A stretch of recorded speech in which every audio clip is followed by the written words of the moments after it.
Um feliz sábado para você.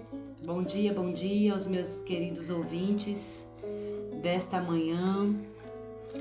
Hoje, dia 25 de janeiro. Obrigada por você estar aqui, obrigada pela sua companhia, pela sua parceria de todos os dias, para os meus queridos ouvintes de todos os dias aqui no canal. É muito bom poder saber que, além da presença de Deus, da companhia do nosso amado Jesus, nós temos um ao outro para caminharmos, para seguirmos juntos, para adentrarmos em mais um ano declarando a palavra de Deus e esse ano declarando prioridade ao Senhor. É o tema do nosso devocional desse ano, priorize Deus. E nós estamos fazendo esse devocional e a cada dia é uma nova declaração de que Deus, Ele é a nossa prioridade. E isso não quer dizer que você não vai trabalhar, que você não vai viver a sua vida, não é isso. Isso quer dizer que você vai fazer tudo que você está fazendo, mas com o entendimento de que Deus precisa estar acima do seu trabalho, da sua vida, da sua família, até mesmo dos seus projetos. E eu quero declarar nesse dia, 25 de janeiro, sábado, eu quero declarar que a sua vitória está à distância de uma atitude.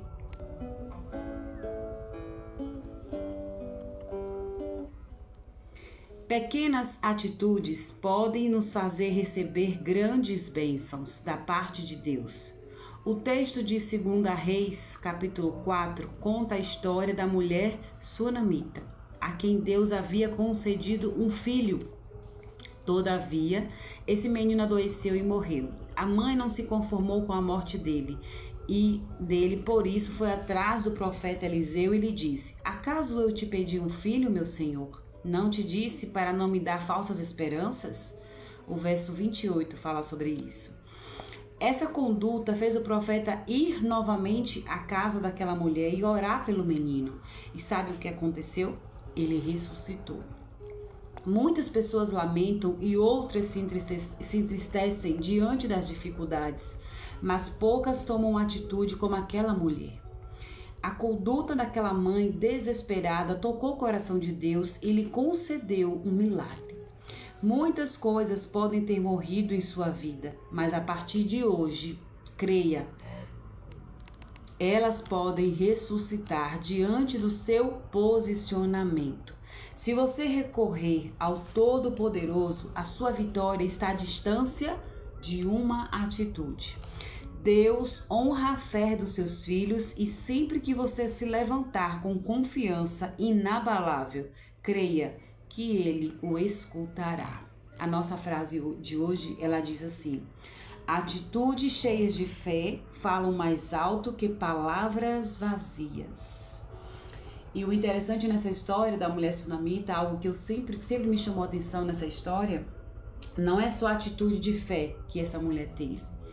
É uma atitude consciente. Se você que não conhece a história ou se você não recorda muito, quiser voltar lá ao texto de 2 Reis capítulo 4, você vai perceber que ela serve ao profeta, ela providencia um lugar para ele estar, e ele, vendo o coração dela, né, a gratidão em que ela está por ter um profeta em sua casa, e ela constrói um quarto, prepara tudo para que ele possa estar confortável em sua casa. Ela não apenas abre a porta de sua casa para fazer um café, para recebê-lo, ela providencia um canto para ele, né? Ela providencia um lugar para que ele possa ter privacidade, para que ele possa orar. E o interessante é que a Bíblia vai dizer que ela põe uma mesa e um candeeiro, né? Entende-se que o profeta ele vai ter os seus momentos de leitura, de ler a escritura de Deus. Então, assim, eu ficava imaginando isso.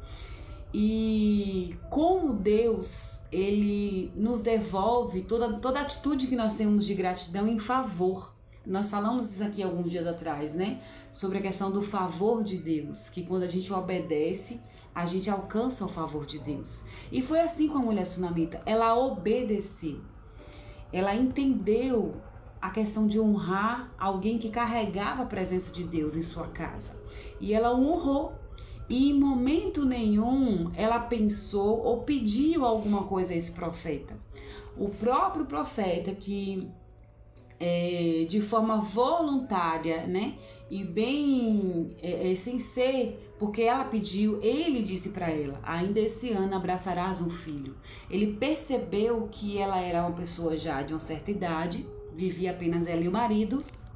E eu acredito que o profeta ele ficou tão grato pela atitude em ver, e ele orou a Deus por algo, e ele disse: meu Deus, o que é que eu posso orar? O que é que eu posso fazer na vida dessa mulher para que ela venha ser abençoada, que ela venha ser agraciada? E nós sabemos que naquele tempo ter um filho era um triunfo, era um prêmio. Casais, o que selava o matrimônio, o que representava bênção de Deus, fartura, fertilidade, era filhos, era gerar filhos. Então era tido não apenas como hoje a gente vê que filho é consequência ou por um desejo, não. Filho era algo muito sério e era algo muito importante na vida de alguém casado. E ele observou que ela não tinha filhos.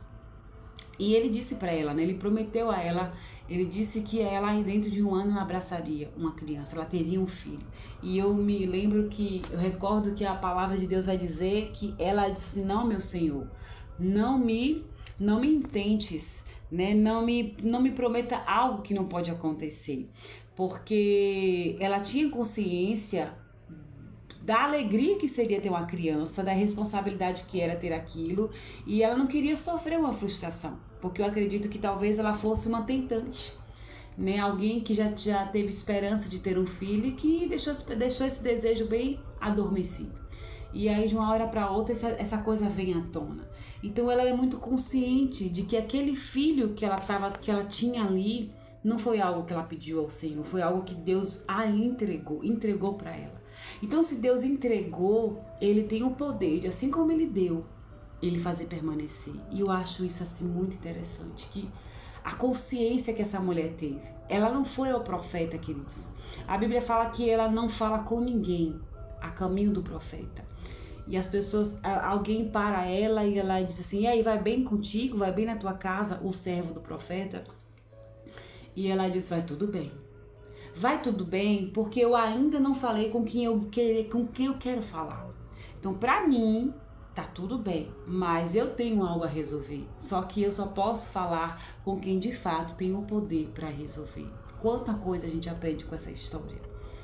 A sua vitória, a sua mudança, a sua transformação, sabe, o novo nível que você tanto deseja, ele está a um passo de uma atitude sua, de um posicionamento seu.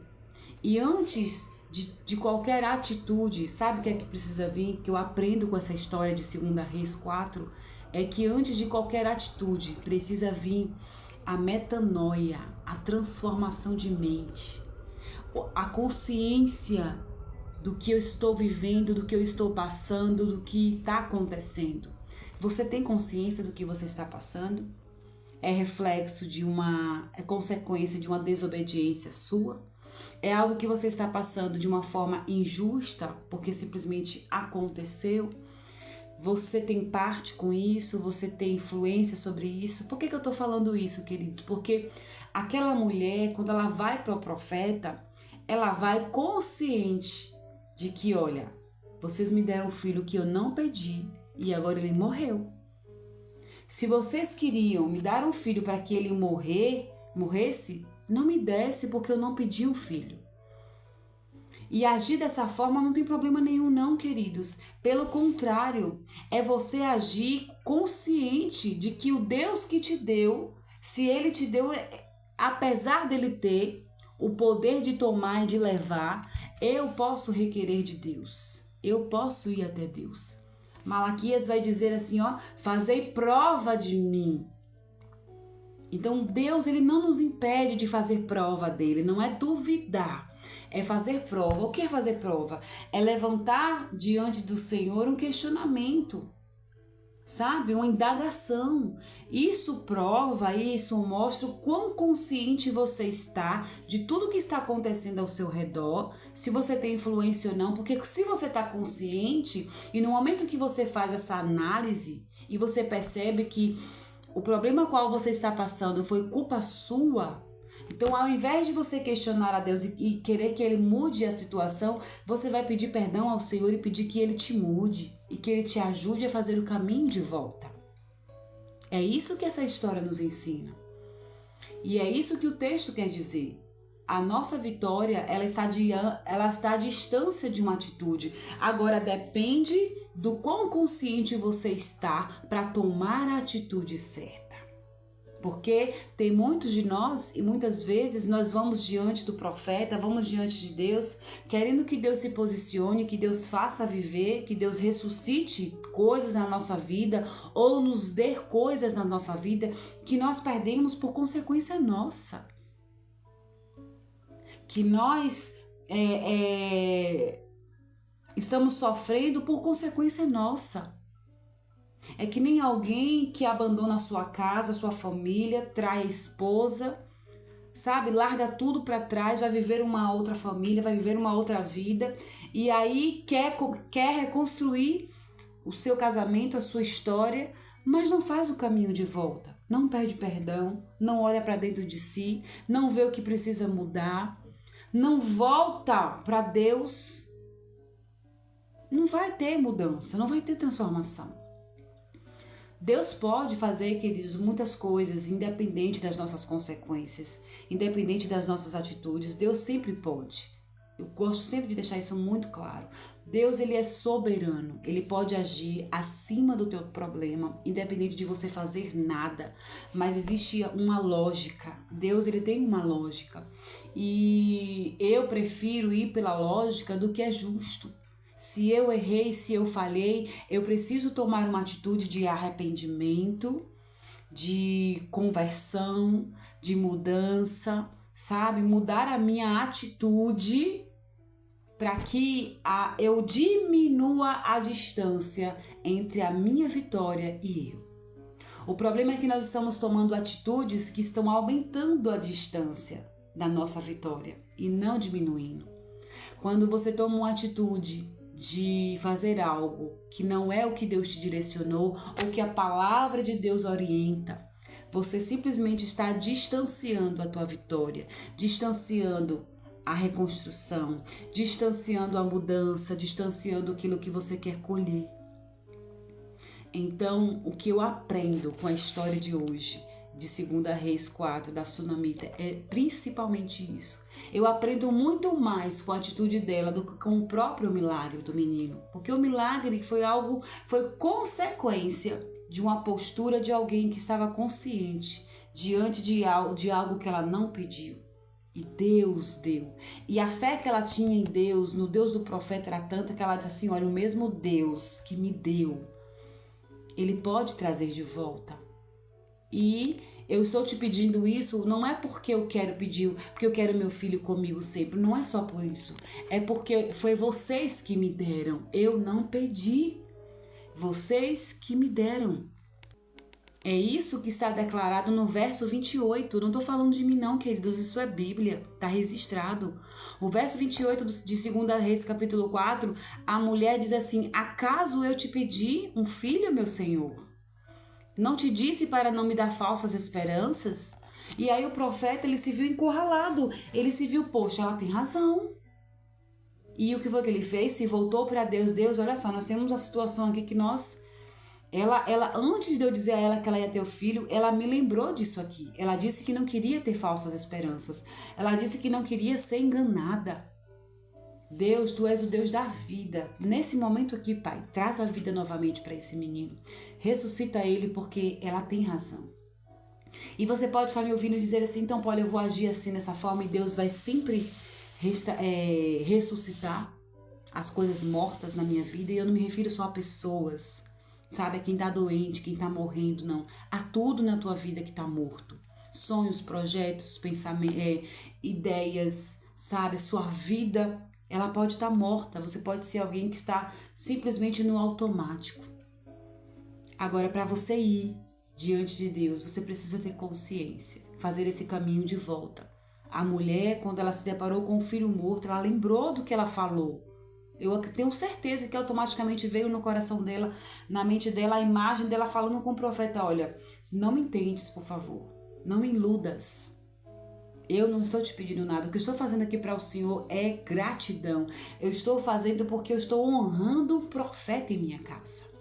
Não pelo filho, porque já tenho muitos anos que eu não tenho um filho. É como se ela dissesse isso, estou parafraseando. Eu tenho muitos anos sem um filho, então isso não faz mais diferença na minha vida.